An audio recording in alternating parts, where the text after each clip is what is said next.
नमस्कार मंडळी. निंबाई मातेच्या मंदिरामध्ये दर मंगळवारी आरती होत असते. तर ह्या मंगळवारचा मान आम्हाला मिळाला आहे. ह्या मंगळवारी तारीख आहे 17 फेब्रुवारी 2024. तर ह्या आरतीचा मान आम्हाला दिल्याबद्दल सगळ्या गावकरी मंडळींचे आणि सरपंच दादांचे मनापासून खूप खूप आभार. तर म्हटलं चला आरतीच्या आधी आपण जाऊन मंदिराचा परिसर जो आहे तो बघून येऊया. मंदिराला जो इतिहास लाभलेला आहे तो आपण गावच्या सरपंचांकडून थोडक्यात जाणून घेणार आहोत. तर आजचा व्हिडिओ थोडासा मोठा जरी झाला तरी शेवटपर्यंत बघा, जेणेकरून निंबाई मातेच्या मंदिराचा इतिहास आपल्याला थोडक्यात जाणून घेण्याची संधी मिळणार आहे. तर चला जाऊया आपण मंदिराकडे.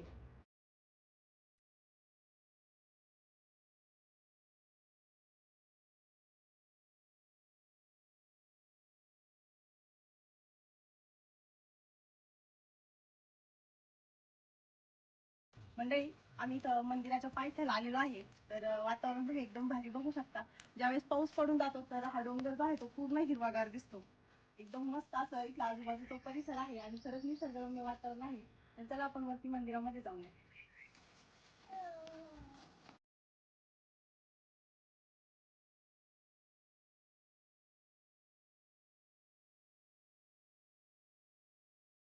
हे गणपतीचं मंदिर आहे आणि इकडे हे सप्तशृंगीचं मंदिर आहे.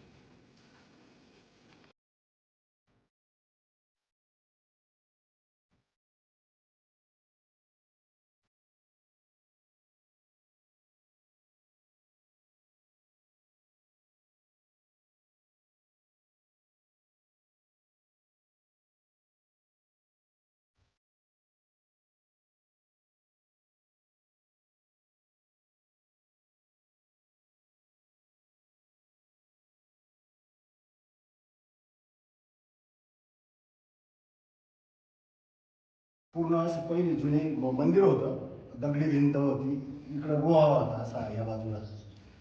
आणि मग ह्या मंदिरात पूर्ण गाव राहायचा. ज्यावेळेस रामजी बाबा साबळे यांनी सप्ताहाचं हे केलं, तिथं छोटेसे दोन वट्टे होते आणि खोल एकदम हे होतं. आणि तिथून पुढं मग हा विकास झाला.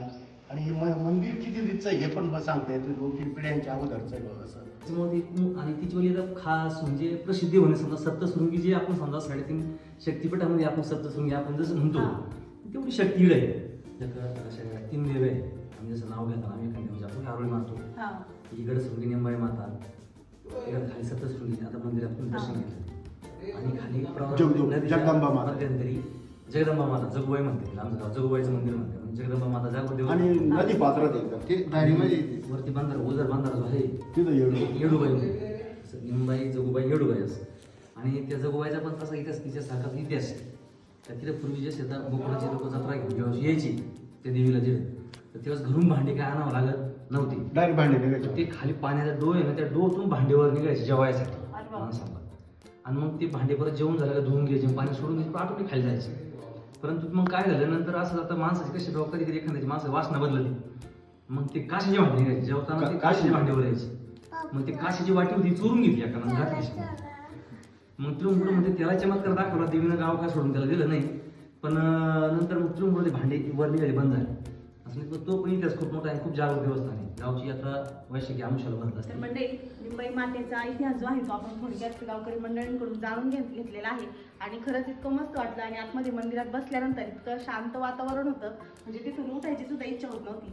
आणि त्यानंतर मंदिराच्या आजूबाजूचा समोरचा परिसर जर आपण इथून वरतून बघितला तर इतका सुंदर निसर्ग दिसतो. मंडळी, हे जे निसर्गरम्य वातावरण आहे हे तुम्हाला कसं वाटतंय मला कमेंट करून नक्की सांगा बरं का. तर दादा, आम्हाला आता मंगळवारी आरतीसाठी यायचं आहे. तर एकदा आपल्या मंडळींना आपल्या मंदिराचा परिसर किंवा ॲड्रेस जो आहे तो सांगा ना. हा, आता हे आमचं संगमेर तालुक्यामधलं ओझर खुर्द जे गाव आहे आणि त्या गावामध्ये ही गडशृंगी निंबाई मातेचं मंदिर आहे.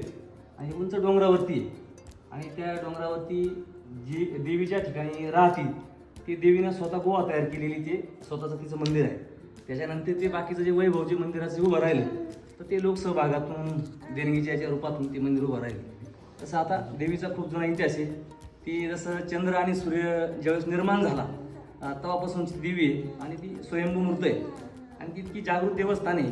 ती एक नवसाला पावणारी देवी आहे. तिच्यावरती कोणीही कसाही भार टाकला तर ती त्या भाविकाचं त्याचं पूर्ण ताकदीनं त्याला त्याच्या पाठीशी उभी राहत असती.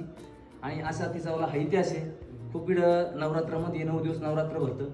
आणि त्या 9 दिवस इकडे अखंड हरिनाम सप्ताह असतो. गेल्या 31 वर्षापासून ही परंपरा आहे. नवरात्र ही पूर्वीपासून चालू आहे, पण सप्त्याची परंपरा ही गेल्या 31 वर्षापासून या ठिकाणी चालू आहे.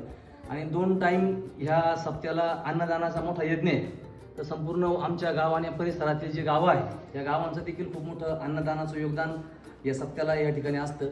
आणि देवीचा जुना इतिहास यावरती येण्याचा असेल तर आमचंच गाव आणि पूर्ण तरुण वर्ग, आमच्या पूर्ण तरुण वर्गाने आणि मनोली गाव असेल, उमरी असेल, संपूर्ण सगळ्यांच्या योगदानातून तरुण वर्गातून या ठिकाणी श्रमदानाच्या रूपानं ज्या हे काम झालं त्या ठिकाणी तरुणांनी श्रमदान या ठिकाणी केलेलं आहे. असा हा देवीचा हा इतिहास आहे. समोर तिकडं दीपमाळा आहे, ती दर मंगळवारी पेटवल्या जाते. आणि देवीचा दर मंगळवारी संध्याकाळी सायंकाळी 7:30 वाजता या ठिकाणी देवीची आरती होत असती. आणि खूप भाविक या आरतीसाठी या ठिकाणी येत असतात. आणि तुम्ही देखील या ठिकाणी, तुम्हाला आमच्या सर्व ग्रामस्थांच्या या भाविकांच्या वतीने तुम्हाला विनंती, तुम्ही उद्या येणार आहे. आरतीचा मान तुम्हाला या आमच्या भाविकांच्या वतीने या ठिकाणी असणार आहे. माता देवीच्या मंदिराची आरती आम्हाला तेव्हा आरतीचा मान मिळाला आहे, हेच आमचं खूप मोठं सौभाग्य आहे. म्हणजे आम्ही कधी विचार पण केला नव्हता की हा आरतीचा मान आपल्याला भेटू शकतो आणि देवीची आमच्यावरती कृपा झाली. तर खरंच एकदम देवीची छान कृपा वाटलं. म्हणजे देवी तुमच्याकडून धन्यवाद. तिची प्रसिद्धी जी आहे ती तुमच्याकडून ती करून घेणार आहे. तुमच्याकडून, जेणेकरून जास्तीत जास्त भाविक या ठिकाणी येतील आणि देवीच्या थोडंसं विकास कामामध्ये त्यांचं मोठं सहकार्य राहील अशी आम्हाला या ठिकाणी भाविकांकडून अपेक्षा आहे. धन्यवाद.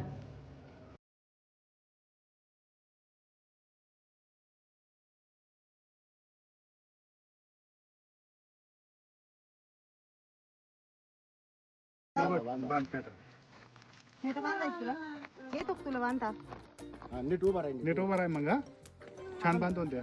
बांधायचा हा काय? मी नको बांधू, मग कोण बांधीन? पप्पा बांधीन. हा, पप्पाकडून बांधून घे.